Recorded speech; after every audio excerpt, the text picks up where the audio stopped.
Yo les refs, le GOAT est revenu. J'ai pris un jour pour analyser toutes les informations qui venaient à moi. Du fait que Togashi avait repris, Togashi avait dessiné, Togashi avait fait je sais pas quoi. Mais c'est bien réel. Togashi vient de recommencer à dessiner Hunter x Hunter.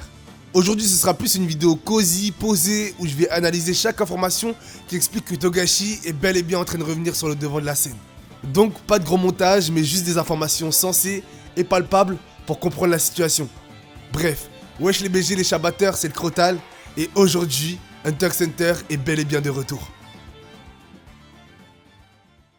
Voilà qui fait 3 ans que Hunter x Hunter s'est arrêté à son 390e chapitre. Beaucoup de lecteurs du récit avaient presque abandonné à voir une suite, pensant même que Hunter x Hunter allait rejoindre ces fameux mangas qui n'ont jamais eu de fin.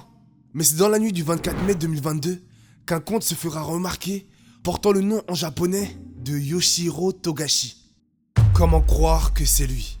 Je peux le dire honnêtement, j'aurais pu penser que c'était un fake. Mais moi, à l'heure actuelle, j'y crois et je vais tout faire pour vous convaincre, puisqu'il y a des preuves à l'appui. Tout d'abord, ce conte s'appelle bel et bien Yoshihiro Togashi. En traduisant son nom, on peut voir qu'il correspond à son prénom et son nom de famille. Mais ça s'arrête pas là. En regardant sa photo de profil, on peut remarquer que le chibi qui est utilisé est le chibi du chien qu'il utilise partout dans chaque œuvre dans laquelle il doit apparaître. Mais de là, on peut rien supposer. On peut dire que c'est un fake et surtout, t'es maté son arrobase. C'est plein de chiffres et plein de lettres collées ensemble. Mais tout prendra une autre tournure quand un autre challenger rentrera dans l'histoire. Yusuke Murata, plus connu sous le nom du GOAT ultime du manga game niveau dessin, puisque je te jure que le frérot il dessine de l'eau c'est de l'eau. Bref, c'est le dessinateur derrière Ecchi 21 et le dessinateur derrière One Punch Man. Et tout le monde aura choqué quand on l'aura vu dans les abonnés de ce compte. Qu'est-ce qu'il fout là? Et c'est là qu'on a compris. C'est bien le vrai compte de Yoshihiro Togashi. Et une photo viendra confirmer les thèses de chacun. Dans cette photo, on peut y voir un papier manuscrit. Papier manuscrit seulement utilisé pour le manga, qui est seulement donné par la Shueisha pour Yoshihiro Togashi. Et pour comprendre ce papier, il faut comprendre qu'aujourd'hui, le manga game c'est une entreprise. Et pour accélérer au mieux la chaîne de production, on va pas donner des feuilles A4 à nos dessinateurs. On leur donnera des feuilles spécialement faites pour eux, pour améliorer leur manière de dessiner, de placer des cases, de découpage, etc. A savoir que ces feuilles sont faites sur mesure pour les mangaka. Et du coup, voilà pourquoi cette photo est bien une photo prise par Togashi. Car cette feuille correspond totalement aux feuilles que Yoshihiro Togashi utilise lui-même. 4 chapitres de prévus. Le japonais c'est compliqué, du coup on va faire une traduction. Et qu'est-ce qu'on voit dans la description de la photo? 4 épisodes de plus pour le moment. Moi je dis ça, je dis rien, je suis juste hypé de fou.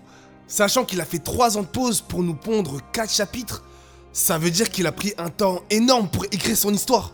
Et on sait très bien que c'est le cas. C'est le mangaka derrière Yu Hakusho, un manga vraiment incroyable, je vous le recommande.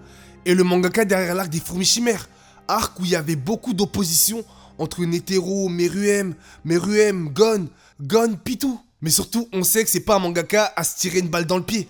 Dans le sens où chaque chose qui va t'intégrer dans le manga, que ce soit une capacité ou sinon un nouveau monstre, ça sera logique. Et donc non seulement ces 3 ans il les a passés à se reposer, mais aussi à écrire son histoire. Chose qui, je vous le dis, peut vous hyper pour ces 4 chapitres qui sont déjà prévus. Et ding ding ding, devinez qui a reposté cette photo? Ni plus ni moins que Murata lui-même. Et avec une description plus que folle, c'était avec la personne elle-même. Là, il parle de Togashi. Et petit bonus pour vous permettre de croire à cette nouvelle, les seiyuu de Killua et Gon ont posté une photo de leur personnage en train de pleurer, montrant que eux aussi sont émus du retour de Togashi. Les arbres du Dark Continent. Si vous êtes encore là, c'est que vous y croyez autant qu'une personne lambda. Et devinez qu'est-ce qu'il vient de faire encore une fois? Reposter une photo avec un arbre dessus. Tu veux que je croie quoi là? C'est qu'un teaser pour le Dark Continent. Puisqu'il faut savoir qu'au chapitre 390, on est encore sur le Black Wall, le bateau qui se dirige vers le Dark Continent lui-même. Disant que dans ces 4 chapitres, on aura peut-être atteint le continent caché. Montrant que Togashi sait très bien ce qu'il fait et sait très bien faire des coups de com'. La Shueisha a confirmé que c'était bel et bien Togashi. Du coup, ça peut nous rendre que optimistes pour la suite. Le poteau a fait une pause de 3 ans. Là, il peut plus abuser et repartir en pause. Il est obligé de finir le manga et juste seulement on pourra jamais savoir comment ça va se finir. C'est ça qui est beau avec Hunter x Hunter. Mais bon, pour pas faire une pause comme Togashi de 3 ans, je reviens dans pas longtemps avec une nouvelle vidéo sur les meilleurs naines de tout Hunter x Hunter. Du coup, soyez prêts en vous abonnant et en mettant la cloche. Likez si vous avez kiffé la vidéo. Commentez si vous avez des trucs à dire par rapport au retour de Togashi. Salut les BG, c'était le Crotal.